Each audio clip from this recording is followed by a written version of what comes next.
morning, Connection Point Church family. I'm Pastor Chase, and I'm the youth pastor here. As many of you may not know that, because I've only been on the job a few short weeks.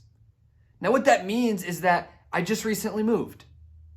And this is the first time that I've moved in recent years that I've been able to say that I have moved closer to home. But what exactly does that mean? What I mean is that I moved closer to where my family is and where the town I grew up in is. That's what I mean when I say I came closer to home. But as I've been thinking about moving closer to home, I've been thinking, what exactly defines a home? Because when I say I move closer to home, I really mean a physical location. I really mean things that matter to me, like my family and the place I grew up. So I'm talking about memories. I'm talking about a place. But I think as we think about home, that's not exactly what we mean, because my parents recently moved to a new house in the same town, but they moved to a new house. But I would still go there and say that I'm going home. So what exactly is home? Because it's not the physical location. It's not the house I grew up in. It's not even necessarily the people I care about deeply. And right now, we're all told that we need to stay home. We need to stay in our houses. That's what that order means, is that you're supposed to stay in your house as much as possible. So we're actually stuck in our homes. But what exactly does this say about home? Because a home isn't a place that we should feel stuck, otherwise we wouldn't call it home. So we're stuck at home, yet some of us want to be elsewhere. We long for something more than just our houses. And so with all of these thoughts swirling in my head, I thought, where can I find what home is? And so we turn in our Bibles to Psalm 62. Starting in verse 5, it says, "Rest in God alone, my soul, for my hope comes from him. He alone is my rock and my salvation, my stronghold. I will not be shaken. My salvation and glory depend on God, my strong rock. My refuge is in God. Trust in him at all times, you people. Pour out your hearts before him. God is our refuge." So I think in this psalm, we actually find three things about the concept of home.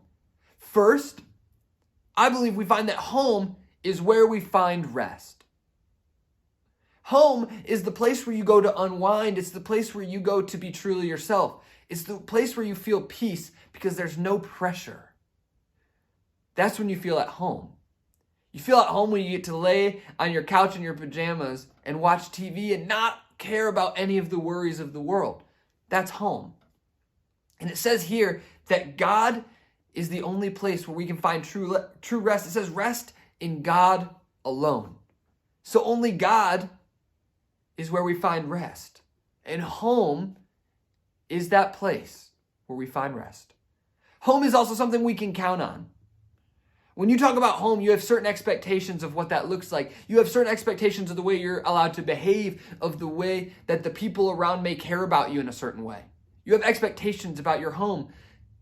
Home is dependable because it fulfills those expectations time and time again. You can depend on it to be a certain way when you're there. But only our God is truly dependable. Because it says that God is a strong rock and that our refuge is in him.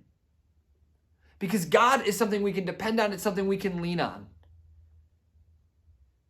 Home is something we also lean on. You seeing the parallels? The last is that home is consistent. Because when home stops being what you expect it to be, you stop calling it home. I wouldn't look at a house I used to live in and say, that's home, because something has changed. But home hasn't changed. Aspects of it have. For example, your home may change location. Your home may require different people. Your home may actually stay the same, but the area around it changes. But you still call it home. But what makes it home doesn't change. Because home, for lack of better words, is where the heart is. It's what you love the most. For it says, trust in him at all times, you people. Pour out your hearts before him. Home is where we are allowed to pour our heart out And that's why you long to be there. Because as people, we long to pour out our hearts before God and be our true self, hiding nothing. For that's what is home. Because God is the one thing we can trust in at all times. So you should feel free to call God your home. Home embodies those three things: rest, dependability, and consistency. So take a moment to reflect on what you call home. If you said the phrase, "I'm going home," what do you mean? Or better yet, if you say the phrase, "I feel at home," what exactly is it that you mean? Now, I hope a little bit that you struggle to pin that down, because then I have this challenge for you.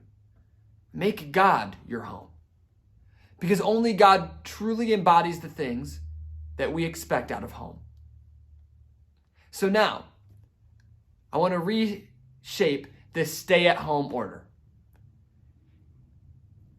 The government has said, you need to stay at home.